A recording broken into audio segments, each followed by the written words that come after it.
So Alex had this guest on, super smart guy, MIT, wrote a article, paper on a nuclear Armageddon.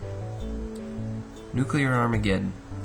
Now I'm not talking about, the Soviet Union or Iran or North Korea dropping nuclear bombs everywhere. What he's talking about is that the world is basically on schedule to receive. There's going to be another huge solar flare. He explained it that there was a huge one in 1921, and there's a bigger one coming. It's going to come. We just don't know when it's going to come. But based on their information, I'm not going to get into the technical things. You can go to my blog, conspiracyfactdaily.blogspot.com, and check out the article. But basically, what can happen is the solar flare will happen, and it's going to wipe out the power grids of the world. So when that happens, when the power grids are wiped out, all of the power, nuclear plants, all the cores are going to melt. But that's okay, because they have, they're prepared for that. When technically the electricity goes out, they have backup, they have generators. But here's the thing, the generators are good for a week. The solar flare will wipe out power across the world, and the major plants, the 400 some odd plants, they're all going to melt down, and we're done. So, just wanted to share that with you, brighten your day with that information.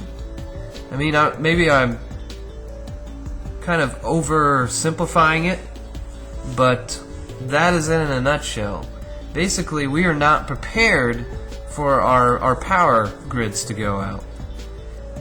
Because when they go out, we're prepared for a week. Because how I explain it, with Fukushima, when that happened, the initial earthquake didn't wipe out, didn't cause the leak.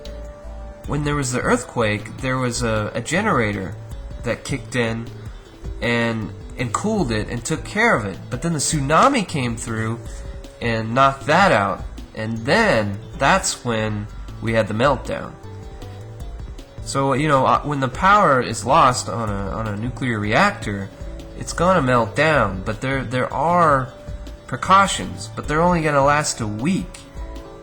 And based on this guy's studies and his research and his information, we are not prepared for that to happen. So after a week, we're done, because the damage that the solar flare will cause to our grid, we couldn't recover from that for years. So we're very vulnerable, and there's a solar flare on the way. I mean, good old 2012, they think it could be coming right around the corner. So maybe instead of being concerned about terrorists under our beds and terrorists in our cars and terrorists on our couches, and I don't know, it's just absurd. It's just completely absurd. I mean, if you've ever listened to some of these other shows, I mean, the odds of being killed or even harmed by a terrorist, you're more likely to be stung by a bee and die. So this complete overkill on how terrifying terrorism is totally ridiculous. It's fabricated, it's overblown, and I've just about had enough of it. But Lord, we need to worry about this nuclear problem, or we're all gonna melt. Alright, well, check out my blog, conspiracyfactdaily.blogspot.com. I am out. I'll see you tomorrow. Truth has no agenda.